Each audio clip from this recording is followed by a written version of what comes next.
La Coupe du Monde 2026 vient de basculer dans une nouvelle dimension. Une équipe entre dans l'histoire sans encaisser le moindre but, Zlatan lance un avertissement à Mbappé, le Real Madrid prépare une énorme bombe sur le mercato. Et surtout, le tableau des 16e de finale est enfin connu. Croyez-moi, certaines affiches sont complètement folles. Mais avant de commencer, dites-moi en commentaire, quelle équipe soulèvera la Coupe du Monde selon vous? C'est parti pour le tour du monde de la presse sportive. Direction l'Espagne, où tous les journaux célèbrent une Roja presque parfaite. Marca affiche un énorme INFR, ANQUEABLES. Un mot qui résume tout. L'Espagne vient de terminer la phase de groupe sans encaisser le moindre but, une première historique. Et un homme impressionne toute la planète, Unai Simón. Le gardien espagnol est désormais invaincu depuis 429 minutes en Coupe du Monde. Le mythique record de Walter Zenga, établi en 1990, n'est plus qu'à 88 petites minutes. L'histoire est peut-être en train de s'écrire sous nos yeux. Face à l'Uruguay, les Espagnols ont dû souffrir. Un seul but, signé Baena, a suffi pour envoyer la Roja en 16e de finale. À ce titre, esto marcha. Pendant que Sport annonce, l'heure de vérité commence maintenant. Mais tout n'est pas parfait. Jérémy Pino souffre d'une grave fracture. Nico Williams est également touché musculairement. Deux énormes inquiétudes avant les matchs à élimination directe. Pendant ce temps, l'Uruguay vit un véritable cauchemar. L'élimination a été si mal digérée que la fédération a même annulé le vol charter privé prévu pour le retour des joueurs. L'ambiance est électrique. Et maintenant, le moment que tout le monde attendait. Le tableau officiel des 16e de finale est enfin complet. Préparez-vous. Il y aura des chocs dès le premier tour. Afrique du Sud contre Canada. Brésil face au Japon. L'Allemagne affrontera le Paraguay. Les Pays-Bas défieront le Maroc. La Côte d'Ivoire retrouvera la Norvège. L'un des plus gros chocs opposera la France à la Suède. Le Mexique sera opposé à l'Équateur. L'Angleterre défiera la République démocratique du Congo. La Belgique affrontera le Sénégal dans un duel explosif. Les États-Unis rencontreront la Bosnie-Herzégovine. L'Espagne défiera l'Autriche. Le Portugal retrouvera la Croatie dans une affiche qui promet énormément. La Suisse sera opposée à l'Algérie. L'Australie défiera l'Égypte. Lionel Messi et l'Argentine retrouveront le surprenant Cap-Vert. Et enfin, la Colombie affrontera le Ghana. Franchement, quel match attendez-vous le plus? Moi, j'hésite entre France, Suède, Portugal, Croatie et Belgique-Sénégal. Répondez en commentaire. Direction maintenant le Portugal. Les Portugais ont souffert jusqu'au bout. Face à la Colombie, le choc du groupe K s'est terminé sur un triste 0-0. Mais un homme a sauvé toute une nation.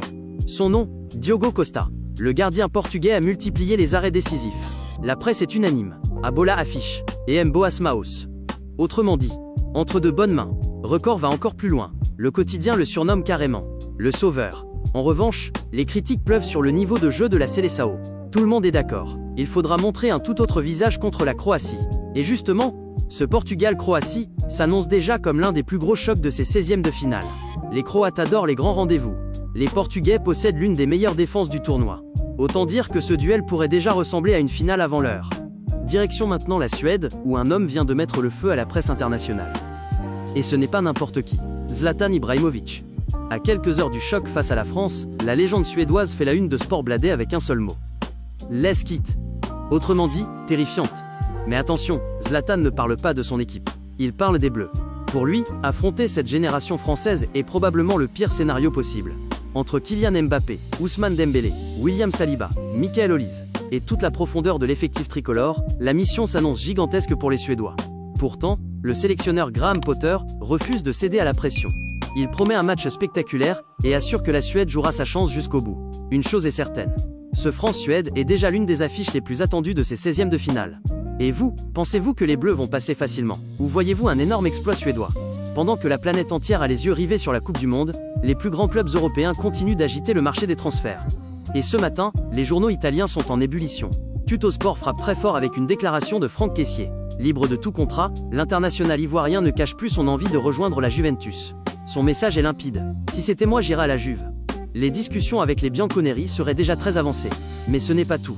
Selon la Gazzetta dello Sport, la Juventus accélère également sur le dossier Randal Kolo Muani, considéré comme une priorité offensive pour la saison prochaine.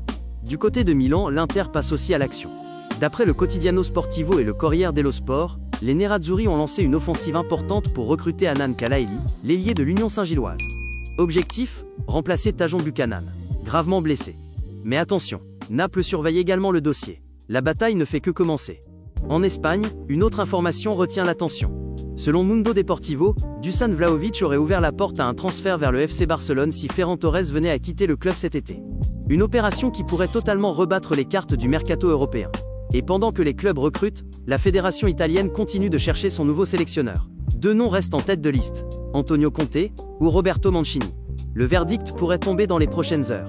On termine cette revue de presse en France. Le football laisse momentanément sa place aux héros de l'Ovalie. Le Stade Toulousain est de nouveau champion de France. Dans une finale totalement folle, interrompue pendant 13 minutes par un violent orage, Toulouse est venu à bout de Montpellier sur le score de 28-20. Les journaux français sont unanimes.